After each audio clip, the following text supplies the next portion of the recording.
oración antes de comenzar con el estudio de la palabra de Dios en este día, de esta mañana. Vamos a orar.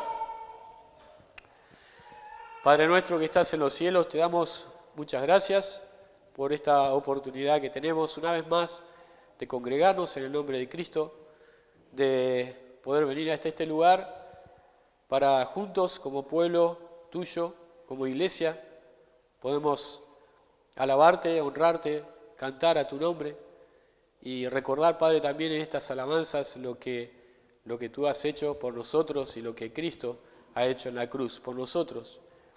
Te damos gracias, Padre, por poder estar en este lugar. Pedimos que ahora podamos aprovechar este tiempo, podamos tener unos oídos atentos y, Padre, que también estés ayudándome en compartir tu palabra, que lo pueda hacer pensando en que el Espíritu es el que habla y no el hombre. Y te pedimos, Padre, que el Espíritu esté hablando en esta mañana a cada corazón, a cada uno de los hermanos aquí presentes, a cada uno de los amigos o personas que todavía no te conocen. Y, Padre, que tú abras el entendimiento también. Te pedimos, Padre, estas cosas y te damos gracias en el nombre del Señor Jesucristo. Amén. Muy bien, continuamos entonces con el estudio de Romanos capítulo 1. Hace 2 semanas atrás hemos comenzado y en esa ocasión hemos dado una introducción a la epístola. Hemos hablado acerca de esa iglesia, cómo se fundó. Hemos hablado acerca también del escritor, quién era el escritor. Hoy vamos a concluir con esa parte, pero realmente hemos dicho que lo importante en esta primer parte, podemos decir el tema de lo que resta de esta epístola tiene que ver con el Evangelio. En el versículo 1 de Romanos 1 dice que Pablo ha sido llamado a ser apóstol y es apartado para el Evangelio de Dios. Y habíamos dicho que la palabra Evangelio significa buenas noticias. La palabra Evangelio significa buenas noticias. Y estas buenas noticias vienen de parte de Dios. Nosotros no encontramos en este mundo buenas noticias. Generalmente encontramos malas noticias. Siempre que estamos esperando por ahí la boleta de la luz, la boleta del gas, los impuestos que hay que pagar, cuando nos llevamos una mala noticia, porque viene algo que realmente no estábamos esperando. Cuando nosotros prendemos el televisor y vemos qué es lo que está pasando en el mundo, qué es lo que está pasando en nuestro país, encontramos con que la situación económica no es buena, que la situación de seguridad o de inseguridad es mala, son todas malas noticias. Y también cuando vamos más allá de nuestro país, al mundo, vemos que hay guerras, vemos que hay hambre por todos lados, vemos que las personas se pelean y son todas malas noticias, la verdad. La mayoría son malas noticias. Dentro de esa noticia quizás hay alguna buena noticia, alguna buena, pero no son muchas. Ahora, estas noticias son buenas y son las noticias buenas de parte de Dios, no son noticias buenas de parte del hombre. El hombre en general no puede dar buenas noticias, a menos que sea por medio del Evangelio. Y estas son las buenas noticias de Dios. Y son las buenas noticias de Dios, hemos dicho que son aquellas buenas noticias que transforman a las personas. Las buenas noticias de Dios transforman a las personas, deben transformar a las personas, si no, es que realmente o no hemos escuchado esas buenas noticias, puede pasar, o no hemos aceptado esas buenas noticias. Si hemos aceptado por fe la buena noticia del Evangelio de Dios, nuestras vidas van a cambiar y deben cambiar. Y son transformadas, y eso es lo que vamos a estar viendo y vamos a concluir en esta primer parte, que es el versículo 1 hasta el versículo 7. El versículo 1 ya lo vimos, pero el versículo 2, vamos a leer el versículo 2 en adelante. Leamos el versículo 1 para entrar en el tema. Dice: Pablo, siervo de Jesucristo, llamado a ser apóstol, apartado para el Evangelio de Dios, que él había prometido antes por sus profetas en las Santas Escrituras, acerca de su Hijo, nuestro Señor Jesucristo, que era del linaje de David según la carne, que fue declarado Hijo de Dios con poder, según el Espíritu de santidad, por la resurrección de entre los muertos, y por quien recibimos la gracia y el apostolado para la obediencia a la fe en todas las naciones por amor de su nombre, entre las cuales estáis también vosotros, llamados a ser de Jesucristo. A todos los que estáis en Roma, amados de Dios, llamados a ser santos, gracia y paz a vosotros, de Dios nuestro Padre y del Señor Jesucristo. Ahí tenemos esta primer parte, que es la introducción, y que habíamos dicho que el apóstol Pablo lo que hace es primero presentarse a sí mismo, eso es versículo 1 hasta el versículo 5, aunque de versículo 2 hasta el versículo 5 lo que vemos es de dónde viene el mensaje que él está predicando, de dónde viene el mensaje que él ha sido apartado para ese mensaje. Pero él sigue presentándose hasta versículo 5. Y en el versículo 6 y 7, él lo que hace es presentar a la iglesia, presentar a los creyentes. Una doble presentación. Se presenta a sí mismo, dice quién es, dice qué es lo que hace y dice qué es lo que está contando, qué es lo que está anunciando. Y versículos 6 y 7 dice, ¿quiénes son aquellas personas a las cuales él estaba escribiendo? ¿Quiénes son aquellos romanos a los cuales les está escribiendo esta carta? Y vamos a ver, acá tenemos el bosquejo general del libro, ya lo hemos mostrado la vez pasada, y eso es la introducción, el Evangelio de Dios, que va del versículo 1 hasta el versículo 17. El Evangelio de Dios no solamente es la introducción, sino que también es el tema de toda la epístola, el Evangelio de Dios. También en la segunda parte vemos el pecado y la necesidad de salvación, eso lo vamos a ver más adelante. El tercer punto, el tercer tema es la salvación y su recorrido, la salvación y su recorrido. La salvación como evidencia, luego la soberanía de Dios y su alcance y por último el servicio de los salvados. Ahora vamos a mostrar la siguiente diapositiva, que tiene que ver con la parte 1, la que empezamos la semana pasada. El escritor se presenta y lo primero que vemos acá es que hay una promesa de Dios. Eso es el versículo 2. El Evangelio, las buenas noticias de Dios, era una promesa. Dios ya lo había prometido. Versículo 2 dice que Él había prometido, ¿quién? Dios, antes por sus profetas en las Santas Escrituras. La promesa de Dios. Pablo dice que Él ha sido apartado para un trabajo específico. Ese trabajo específico es dar a conocer las buenas nuevas de parte de Dios para el hombre, anunciar el Evangelio. Y esas buenas noticias dice que habían sido preparadas y habían sido prometidas por Dios. Ahora, cuando nosotros vemos los medios de comunicación, los medios de noticias, lo que los medios de noticias trabajan es en divulgar y en comunicar noticias. Pueden ser buenas noticias o malas noticias, pero al fin son noticias. ¿Y esas noticias de dónde las sacan? ¿Cuál es la fuente? Porque muchas veces se habla acerca de las fake news. ¿Han escuchado eso? Las fake news, las falsas noticias. Y entonces uno va después a otro lugar, a otro sitio en internet y dice, esa es una fake news porque esto realmente de la fuente que salió no estaba chequeada, no es correcto. Entonces los canales y los que trabajan, los medios de comunicación y de noticias, lo que hacen es chequear la fuente. Si la fuente es confiable, entonces la noticia es confiable. Si la fuente no es confiable y no está verificada, entonces esa noticia se descarta. ¿Qué quiero decir con esto? Que el Evangelio de Dios, las buenas nuevas de Dios, esas buenas noticias para el hombre, fueron prometidas y había una buena fuente de comunicación. Fueron prometidas por Dios y fueron prometidas por Dios en el Antiguo Testamento. No es que a alguien se le ocurrió, no es que a Pablo se le ocurrió eso. No agarró Pablo un día y dijo, bueno, voy a hacer un evangelio, unas buenas noticias para el hombre, y voy a empezar a elucubrar y a escribir sobre cosas que a mí se me ocurrieron, ¿no?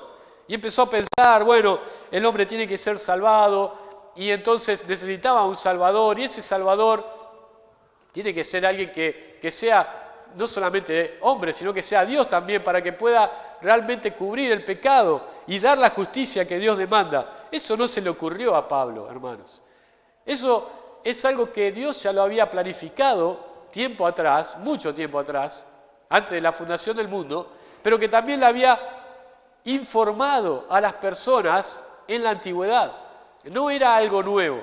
Por eso decimos acá que la promesa de Dios, del Evangelio, son buenas noticias, pero no son nuevas noticias. No son nuevas noticias, no era nuevo lo que Pablo estaba predicando. Ya había sido anunciado, ya había sido profetizado en la antigüedad. Muy bien, las buenas noticias entonces tenían un fundamento. Y ese fundamento era que habían sido prometidas por Dios en el Antiguo Testamento. Ahora podemos ver en el Antiguo Testamento en varios pasajes que esas noticias habían sido prometidas por Dios y habían sido cumplidas. Pero también podemos decir que esas buenas noticias, ahí en Romanos capítulo 1, versículo 2, son las noticias que también Dios había cumplido. No es solamente que Él las prometió, sino que también las cumplió. De que un día iba a venir el Salvador al mundo y que ese Salvador iba a dar vida eterna. Fíjense en Hechos capítulo 3. Hechos capítulo 3.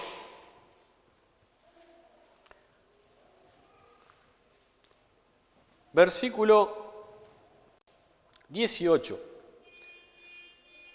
Pedro estaba predicando el Evangelio a los judíos y dice, pero Dios ha cumplido así lo que antes había anunciado por boca de todos sus profetas, que su Cristo había de padecer.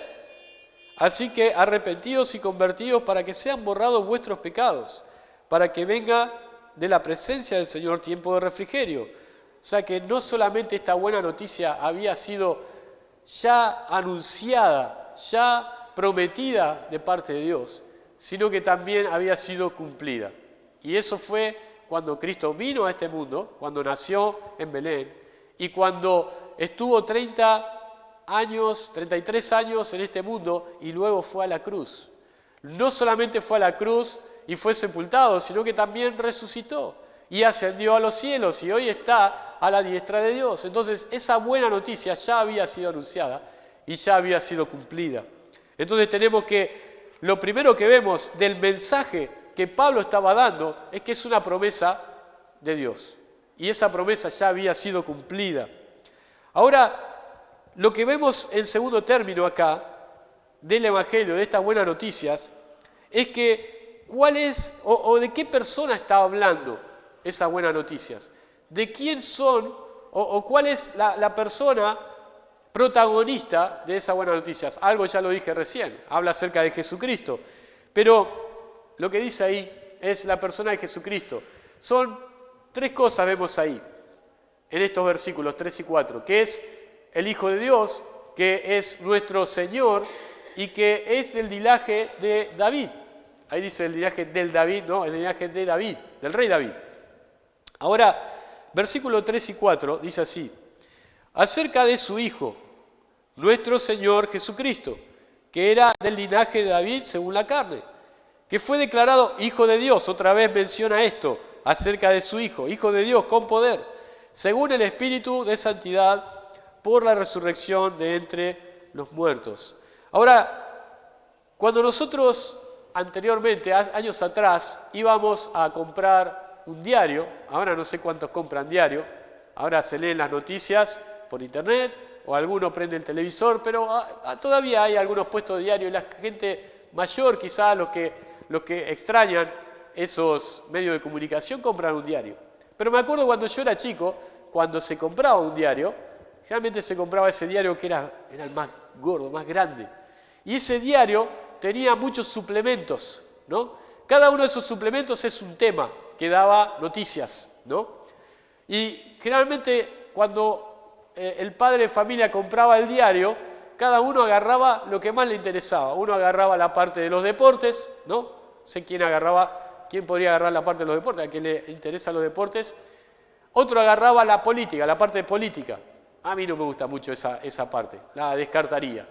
Otros agarraban la parte de los clasificados, ¿no? Había un diario que tenía los clasificados al final, y eso era para buscar trabajo o para comprar algo, ¿no? Y anunciaban ahí. Otros buscaban, por ejemplo, la parte de espectáculos, ¿no? El suplemento de espectáculos, porque le gustaba, ¿no?, el tema de las películas, el tema de las celebridades y todo eso. Pero esos son los diferentes temas. Se dividía el diario en todos esos temas. Entonces lo que vamos a ver es de quién y de qué está tratando ese evangelio que Pablo estaba predicando, pero que también dijimos que Dios ya lo había anunciado, ya lo había prometido.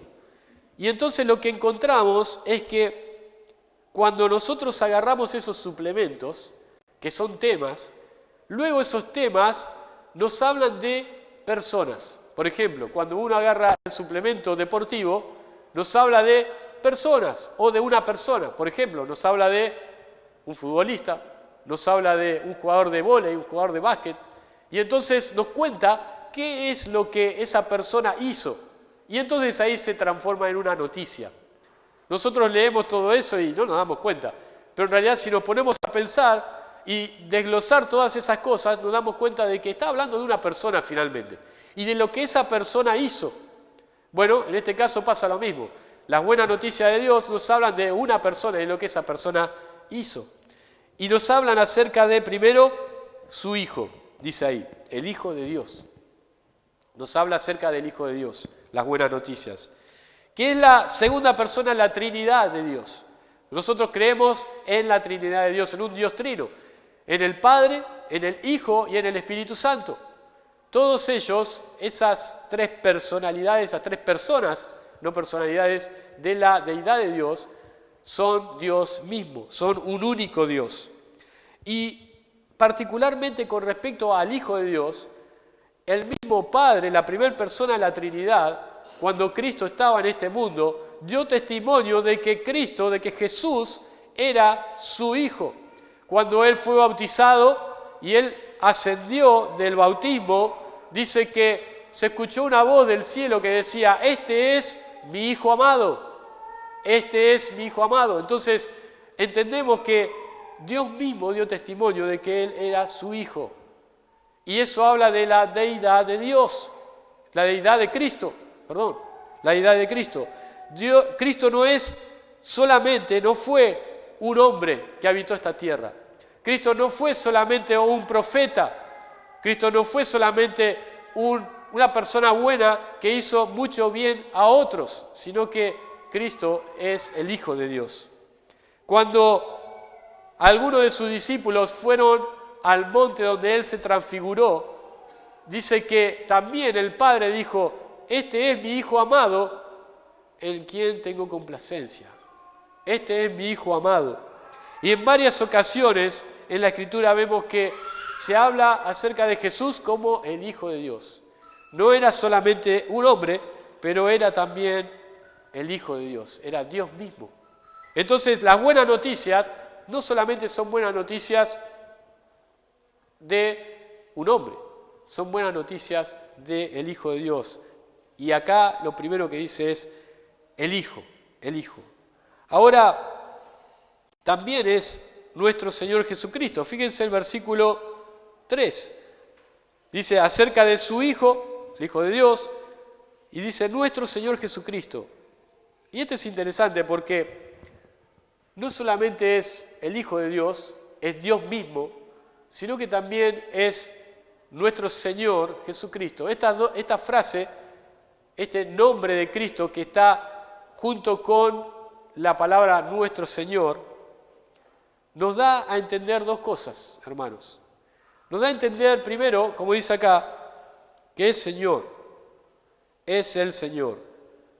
Y también que es nuestro Salvador. Esas dos cosas, esas dos verdades. Porque la palabra Jesucristo es una palabra compuesta, es un nombre compuesto. Y la palabra Jesús significa Jesús salvación o Jesús el Salvador. Y entonces, o Jehová el Salvador. Y entonces lo que vemos acá es que Jesús o Jesucristo nos habla de la salvación que Él venía a traer. Pero también la primera palabra que vemos es Señor. Y que Él es Señor de aquellos a los cuales Él ha salvado. Entonces lo que Pablo está diciendo acá es que Jesús, el que se habla o de quien se habla en estas buenas noticias, es primeramente nuestro Salvador, porque la salvación es de Dios. La salvación es de Jehová. Jehová es el que da salvación a los hombres. Dios es el que salva a las personas. Pero también es nuestro Señor, si es que realmente es nuestro Salvador. Esos dos términos no van separados. No podemos decir que Cristo es nuestro Salvador si no podemos afirmar que Cristo es nuestro Señor y que Él controla lo que nosotros hacemos, que Él controla nuestras vidas y que nosotros somos, como dijo Pablo en versículo 1, somos sus esclavos y que queremos ser sus siervos por toda nuestra vida. ¿Entienden eso? No es que solamente podemos decir, bueno, yo he recibido a Jesús como Salvador y cuando me comprometa un poco más con Dios, entonces ahí Él va a ser mi Señor. No es así. Si nosotros podemos decir es nuestro Salvador, tenemos que decir y afirmar que es nuestro Señor. Y si no podemos decir que es nuestro Señor, entonces no podemos afirmar que es nuestro Salvador. Las dos frases no van disociadas, no van separadas. Y esto es lo que los romanos eran. Los romanos tenían a Jesús por Señor y por Salvador, Señor Jesucristo. Y eso es lo que dice esta frase. Pero también dice que es del linaje de David, del linaje del rey David. ¿Y esto qué significaba? Para los que no eran judíos esto tenía un significado, pero realmente tenía más significado para los que eran judíos.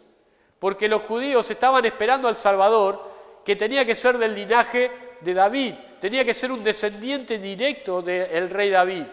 Si no era descendiente del rey David, no era el Cristo, no era el Mesías esperado y no iba a ser el Salvador de la nación de Israel. Entonces los judíos estaban esperando un descendiente de David. Y si nosotros vamos a Mateo capítulo 1, los primeros versículos, y vamos también a Lucas capítulo 3, encontramos que genuinamente Jesús era descendiente de David. Porque en Mateo capítulo 1 nos da la descendencia de Abraham y que de esa descendencia llegó Jesús, del hijo de David. Pasa por David y llega a Jesucristo. Y también en Lucas capítulo 3 nos habla acerca también de su árbol genealógico. Y dice que es hijo de David, como también hijo de Abraham, como también hijo de Adán. Va más hasta la creación, Lucas, en su genealogía. Pero tenemos ahí las dos genealogías, por parte de padre, por parte de José, podemos decir, y por parte de su madre, María.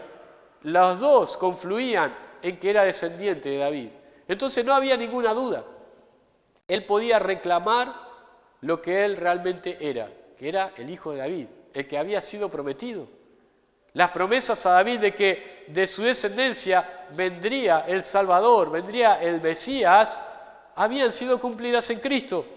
Entonces, para los judíos era muy especial este término, el hijo de David.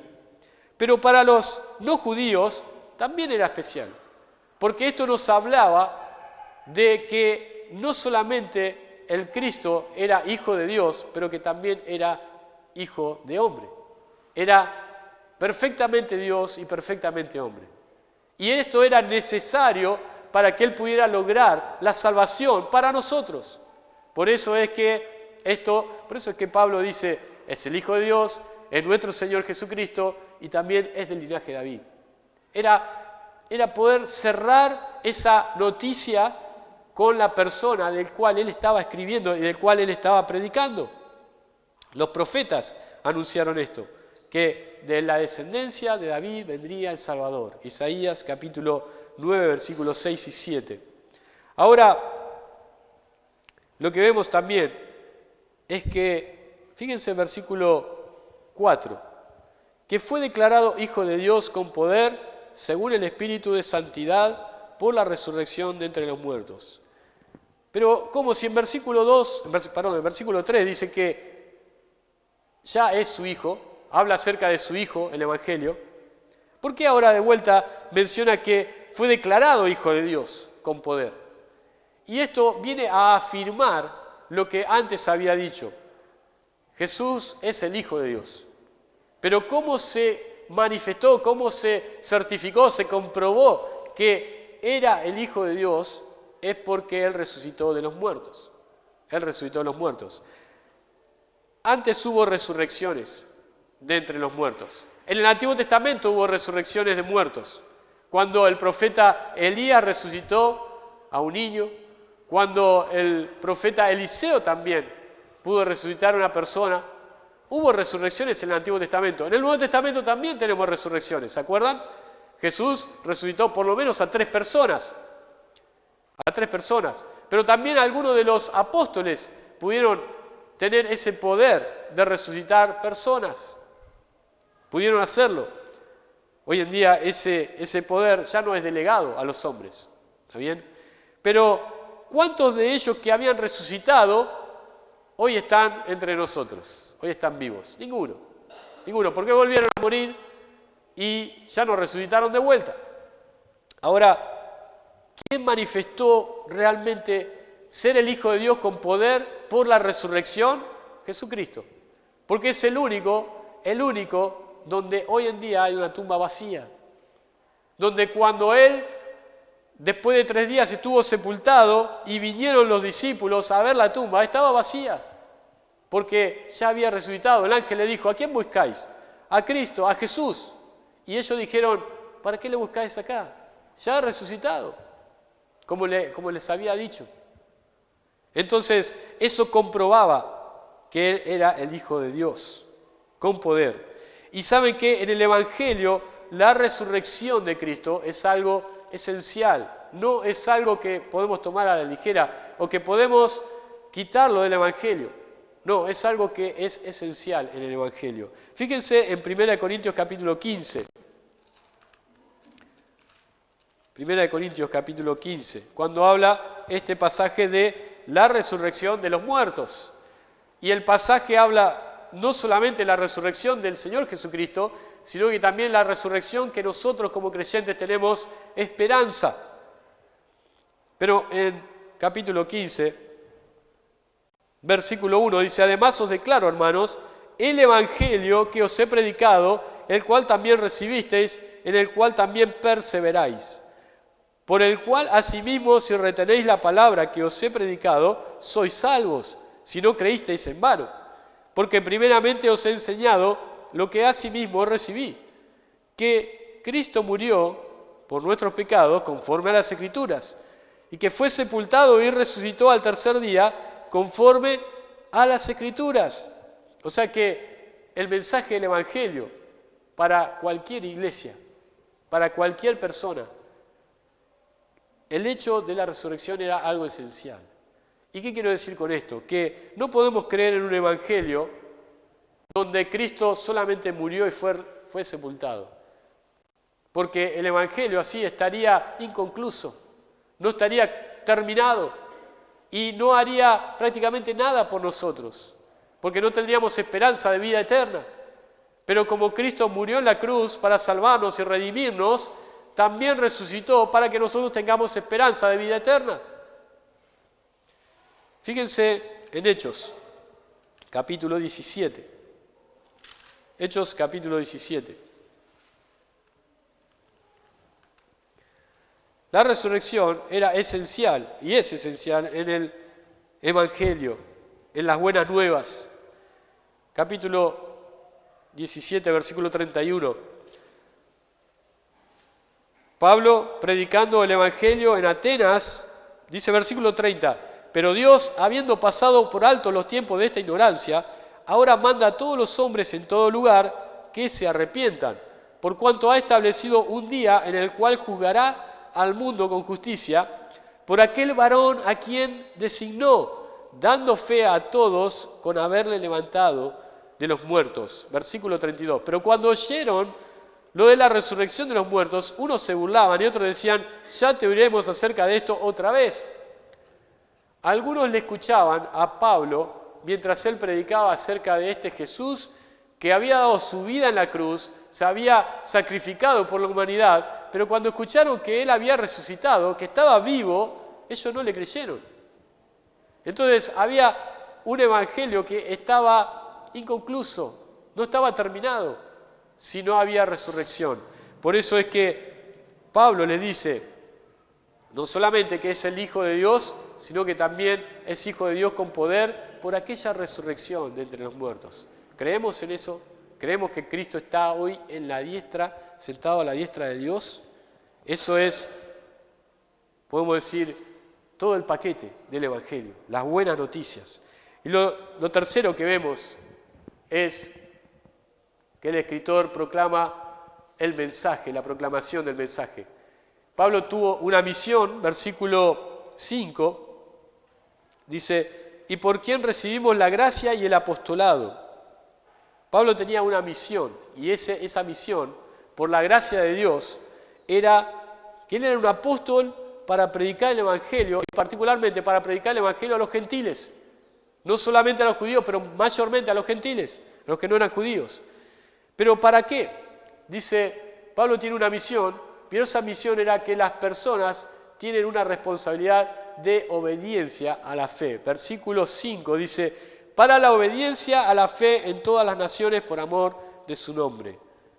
¿Cuál era el propósito de que Pablo predicara el Evangelio, de que Pablo anunciara a todas las naciones las buenas noticias de Dios?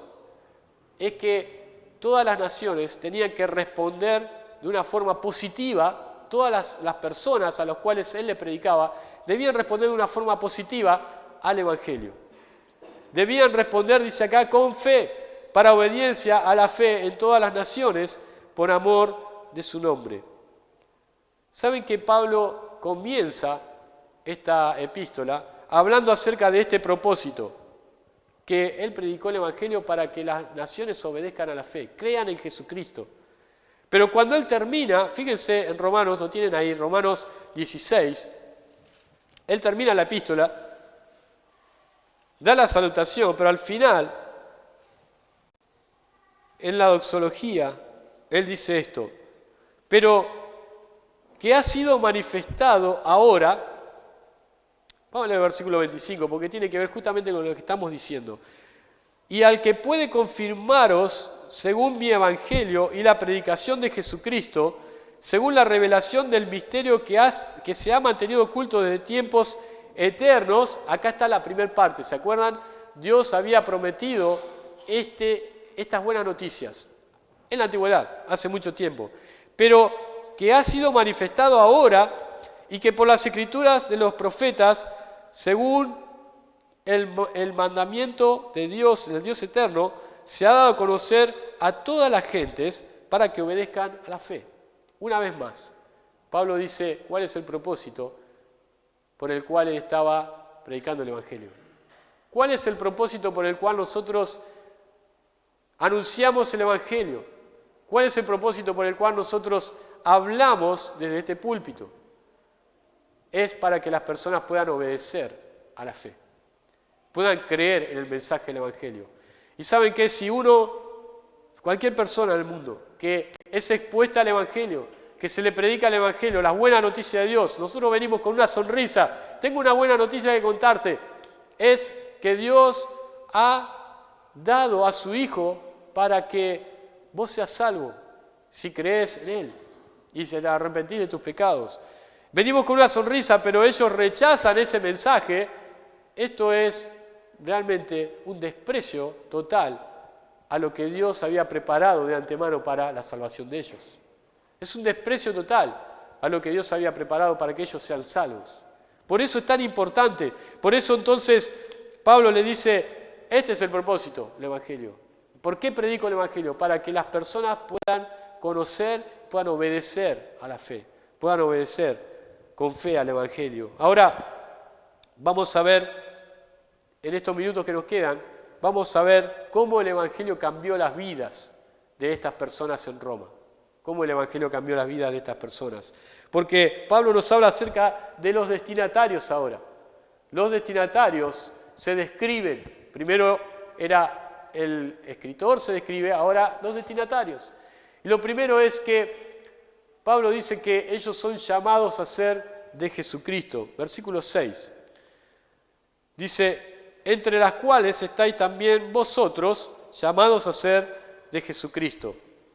Esa frase primera que dice, entre las cuales estáis también vosotros, viene del versículo 5, cuando Pablo dice cuál es el propósito del Evangelio, que todas las naciones obedezcan a la fe. Y entonces Pablo dice, entre las cuales estáis también vosotros. ¿Quiénes obedecieron a la fe cuando fue predicado el Evangelio en Roma, en Italia? Los creyentes de la iglesia de Roma. Por eso es que él los pone dentro de ese grupo privilegiado, podemos decir. Dice, entre las cuales estáis también vosotros. Vosotros creísteis en Cristo. Habéis recibido por fe ese mensaje, el Evangelio. Y por eso ustedes tienen que estar contentos, porque están dentro de ese grupo que ha cumplido ese propósito que Dios había establecido. Pero lo que les dice es, llamados a ser de Jesucristo. Llamados a ser de Jesucristo. Lo primero que son llamados, acá vemos dos propósitos también, dos llamados. El primero es llamados a ser de Jesucristo, el segundo es llamados a ser santos. Y este primer propósito tiene que ver con aquellos que fueron invitados. La palabra llamado significa invitados. ¿Vieron cuando uno invita a las personas a una fiesta? ¿Qué es lo que quiere? Que esas personas vengan a la fiesta, ¿no? Cuando uno prepara todo eso, quiere que los seres queridos estén y puedan gozar, puedan disfrutar. Y entonces Dios llamó a las personas. Dios extendió una invitación a los hombres. Y los romanos habían sido llamados para ser de Jesucristo. Ahora, si bien nosotros podemos pensar, bueno, pero Mateo capítulo 22, versículo 14 dice que muchos son llamados, muchos. Hoy en día el Evangelio se predica por todos lados, hermanos. Hoy en día vemos el Evangelio en las redes sociales, vemos el Evangelio en el WhatsApp, vemos el Evangelio en Internet, vemos el Evangelio en las iglesias, las que predican el Evangelio, ¿no? Vemos el Evangelio por todos lados y eso llega a los oídos de muchas personas en el mundo. Entonces, muchos son llamados, dijo el Señor, pero pocos son escogidos. O sea, pocos son los que responden a ese llamado. Tenemos entonces un llamado general, pero tenemos también una respuesta aleatoria o particular. Y vemos que, quisiera que busquemos este pasaje en Juan capítulo 10. Juan capítulo 10. La invitación, el llamado a ser de Jesucristo, a formar parte de la familia de Dios, a formar parte del redil de nuestro Señor Jesucristo. A eso habían sido llamados los romanos. Capítulo 10, versículo 14 al 16.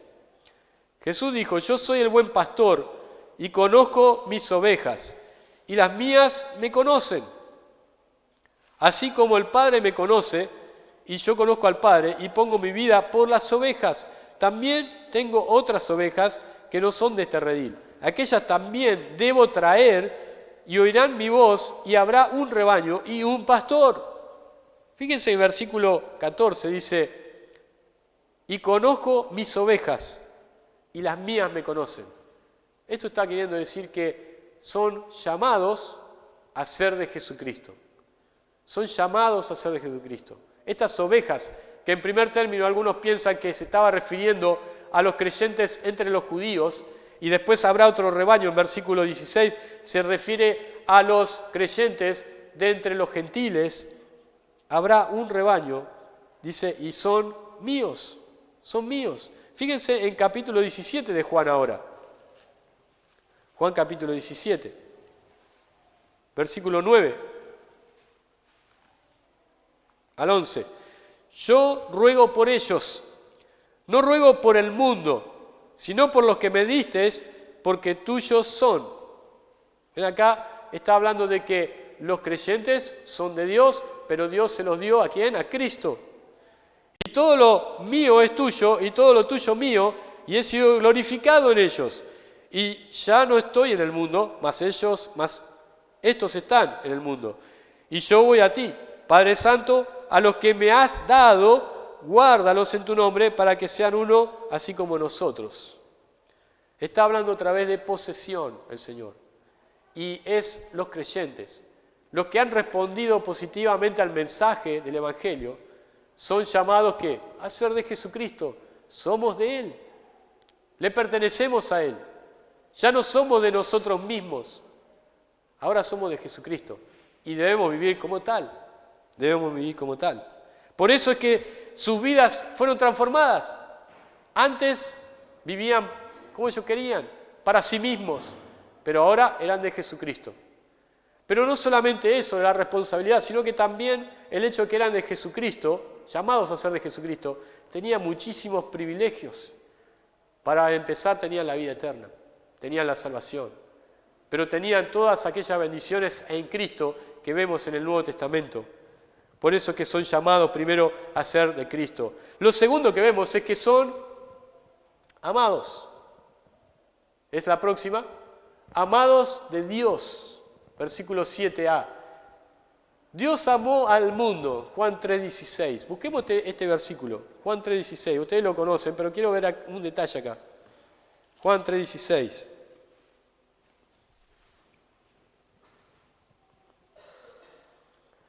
Hay un amor de Dios general hacia el mundo, hacia las personas.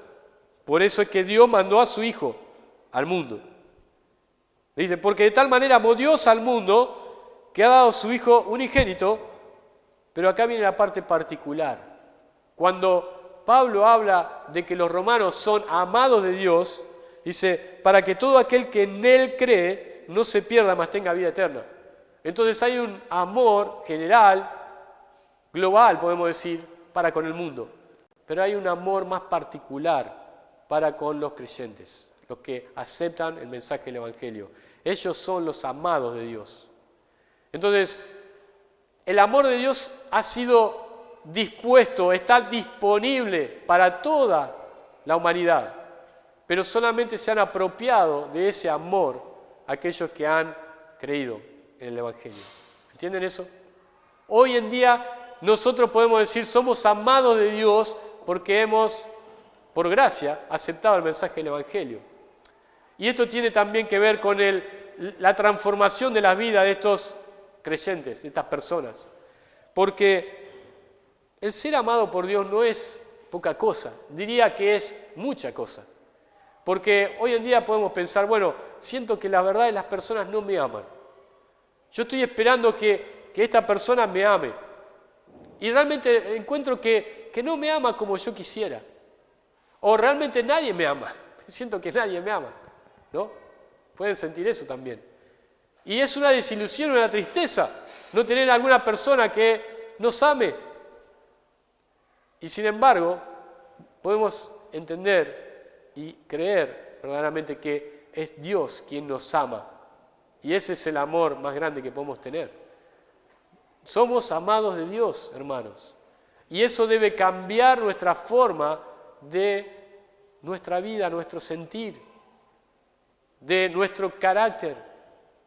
A veces nos entristecemos porque decimos, la verdad que estoy solo en este mundo. Bueno, tenemos a los hermanos también, ¿no? Pero no estamos solos. Hemos sido amados por Dios. Fíjense en Primera de Juan. Vamos a buscar unos versículos ahí.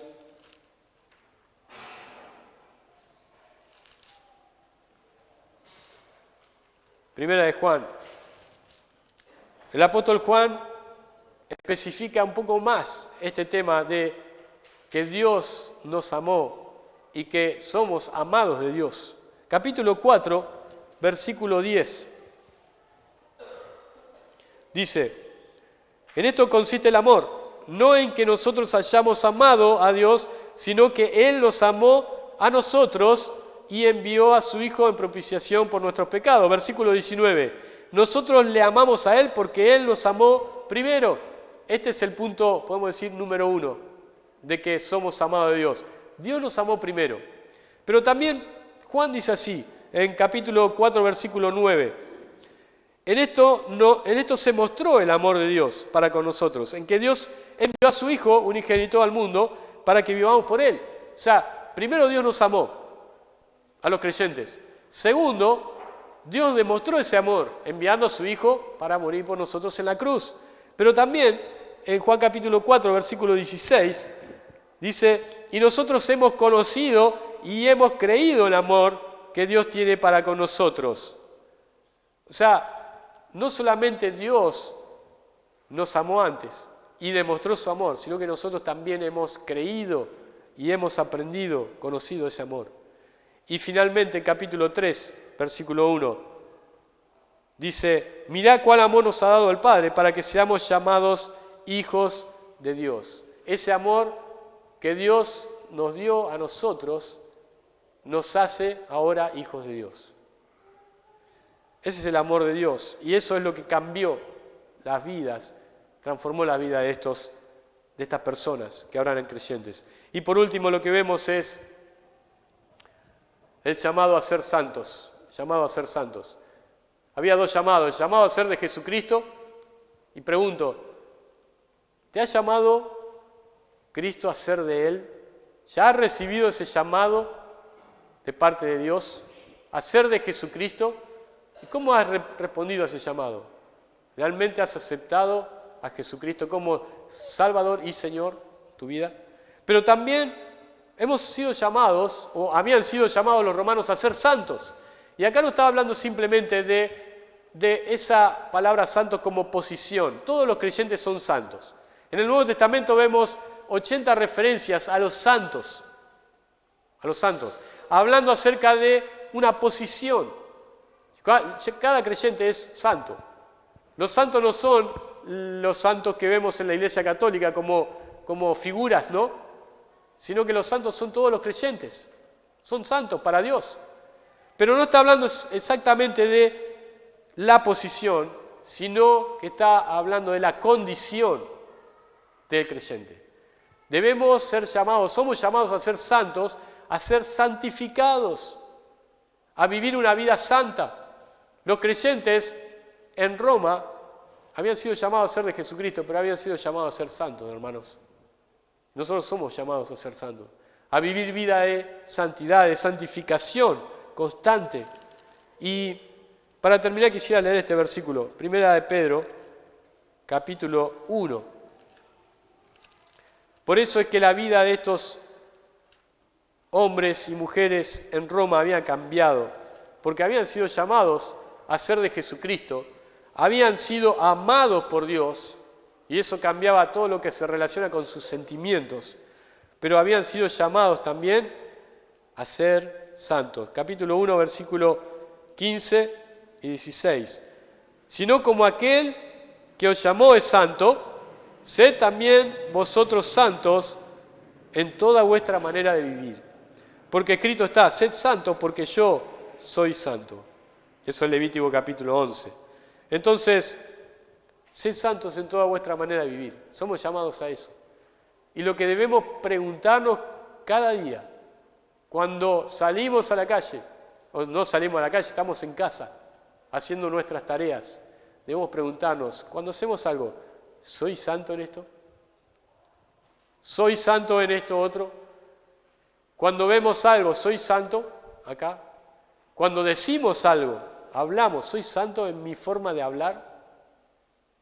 Cuando interactuamos con las personas, ¿realmente somos santos para con esa gente? Estamos manifestando la santidad la cual Dios nos ha llamado. La vida de estos creyentes había cambiado. Y había cambiado porque habían sido llamados a ser de Jesucristo, habían sido amados por Dios y habían sido llamados a ser santos, a la santificación. Vamos a orar. Padre nuestro, te damos gracias por la oportunidad que nos das de escuchar tu palabra, de estudiarla, de poder comprenderla, y te pedimos, Padre, que tú nos ayudes a poder cumplirla. Padre, que no haya entrado por nuestro oído y no se vaya por el otro, sino que podamos ser oidores que cumplen con lo que han escuchado. Pedimos, Padre, que podamos ser hacedores de tu palabra, que tú nos estés hablando durante la semana, durante este día, con respecto a lo que hemos escuchado hoy. Y Padre, que si realmente somos creyentes, si realmente hemos aceptado ese mensaje que Pablo predicaba, que realmente puedan ser vidas cambiadas, que puedan ser vidas que no son como las que eran antes, sino que son vidas conforme a lo que tú quieres que sean. Te pedimos, Padre, estas cosas en el nombre del Señor Jesucristo. Amén.